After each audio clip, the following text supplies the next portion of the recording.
I feel like I'm on a good trajectory on this campaign. It's going really, really well for me. I'm getting good reviews.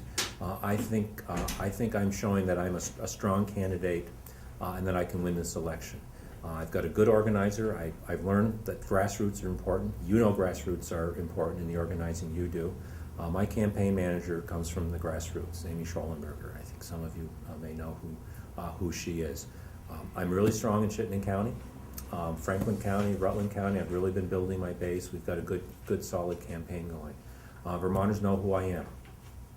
And I think you folks know who I am. And I think we agree most of the time, but when we don't, I hope I've shown that I'm honest with you and people can take my word and it means something. I will say I think there was a reluctance to take on the whole tax issue in any structural or meaningful way this year, and that's something that really has to change. Tax policy has an impact on how we live our lives in Vermont and what revenues are available for state government, and also has a real impact on people's willingness to support taxes, and they have to feel that the tax system is fair. And I mean, one of my guiding philosophies is that we ought to be taxing things that we're trying to discourage, and whether it's junk foods or plastic bags, are the things that carbon or whatever, we need to find ways to encourage the things that we want, which would be economic growth, and discourage the things that we don't. The problem with tax policy in the legislature in recent years is it's been done on the fly, and I think that's the problem that we had this year. Is there's no sense of here is a thoughtful consideration of what our taxes should be. Does this one make sense or not? Obviously, you can think about it in two different ways and come to two different conclusions, but we didn't, as a legislature, really have a thoughtful, meaningful discussion on tax policy. There's a tax policy commission out there that's supposed to be talking about all of our various tax policies and the impacts on them. We need to look at that. That to me is an important starting point for a new administration. I don't have an answer to that.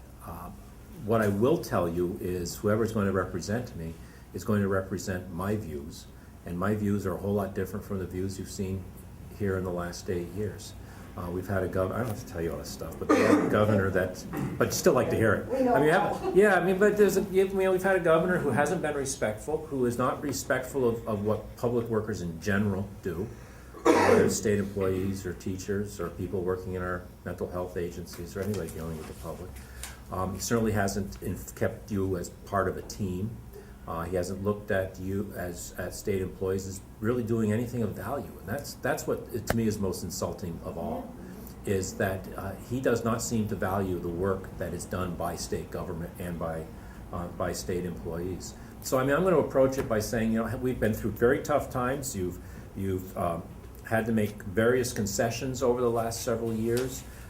We've lost a lot of state employees. How can we rebuild this? How can we rebuild an atmosphere of trust between the administration and the VSEA? And how do we rebuild state government and rebuild the public's confidence in state government and what government does on behalf of Vermonters? I'm going to be positive about that. I mean, we shouldn't be embarrassed that state employees or teachers or anybody else working hard can make a decent living and have decent benefits. Okay, and we need to tell the public that. So it's not a direct answer, but it's the best I can come up with. It starts with a different attitude from the top. I'll talk to you before we even sit down and start the negotiations. Okay, that's my style anyway. And some of you folks in the room have worked with me or followed me for many, many years. And my style is a collaborative style. I'm not in people's faces. Sometimes in politics that's mistaken for weakness, and I don't think it should be. For me, it's about how you get from here to there. How do you solve our problems? Okay, and you start with your principles that you hold dear. And I start with my principles, and I know what I care about, and I am talking about being respectful. I talk about social justice. I'm not embarrassed to talk about those sorts of things. I'm not embarrassed to say that people who are working hard ought to be able to earn enough to have benefits that they can support their families. Okay, it starts with that, but then it's a collaborative style, and you sit down and you talk with people and you say we're part of a team. That doesn't mean we're always going to agree. We probably won't, And I can say that just about anybody. If I say to people, if you want somebody you're going to agree with 100% of the time, you've got to run for office yourself. That's the only way that's going to happen. But the question is, how do we work through these things? How do we identify what our common goals are? And how do we work towards achieving those goals? I mean, I've been in state government in and out of office for 20 years. I've never seen anything like the last 8 years. Okay, that, you know, there have been governors who you sit down and negotiate with, and it's a negotiation, and you get some things you want, and you don't get everything that you want. But I've never seen this kind of antagonistic us versus them attitude. And we've had a governor. I'm going to get wound up here. We've had a governor who has his politics almost required an us versus them approach. He needs to have somebody who's on the other side. He needs to be able to tell the people, you know, state employees are making too much. Your property taxes are too high. Your teachers, there are too many teachers out there, or whatever it is. He's got to have a bad guy. That's not going to be my style. So before we start, let's sit down. Let's sit down in a room like this. Tell me about the system that's in place now, what you like about it, what you don't like about it, what you think a fair negotiating structure would be, and we'll talk about it. I want people who have managed something. Okay, I'm going to start with that. I want somebody who has actually dealt with personnel issues and has had to run a budget, has had to manage towards a goal, has had to be accountable. And I think there are people in state government today who are like, there are some of the governor's appointees that I think I would seriously consider for my administration if I think that they could come around and do things my way. I mean, the bottom line is the governor sets the policies, and you need people who can implement those, and they need to be comfortable with them, or they can't have a job. But I'd look within existing state government. I'd look in the business community. I'd look in the nonprofit community. I want to find people who will embrace my vision for the state, my goals for the state of Vermont, and actually help me implement them. And I've seen too many folks in this administration, and frankly in others, who don't have any sort of management background. And I think it's important that we have people who have some skill and some experience.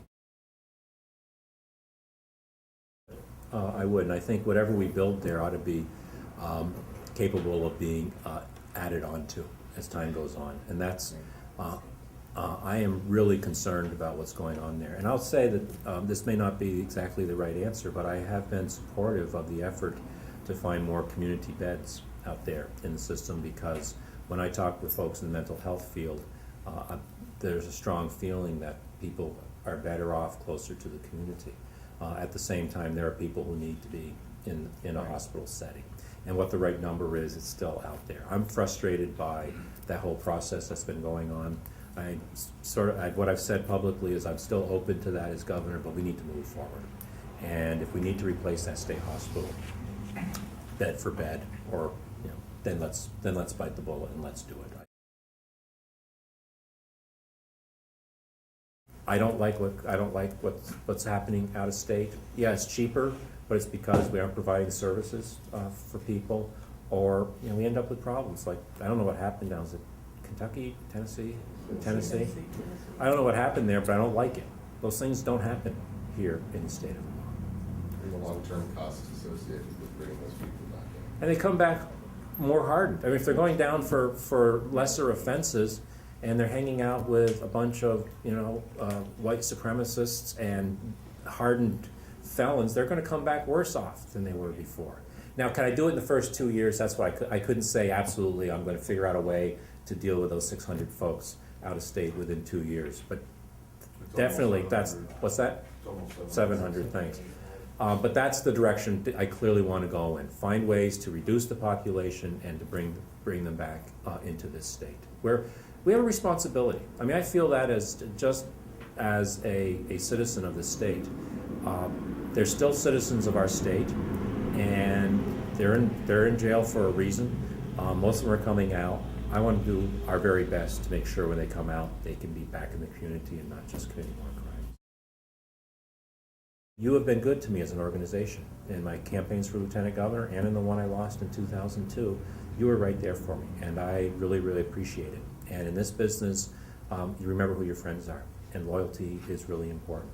Like I said, if I'm in management, I'm not going to be able to agree with you all the time, but you'll have my respect. and I hope I would have yours, and we'd find ways to work together.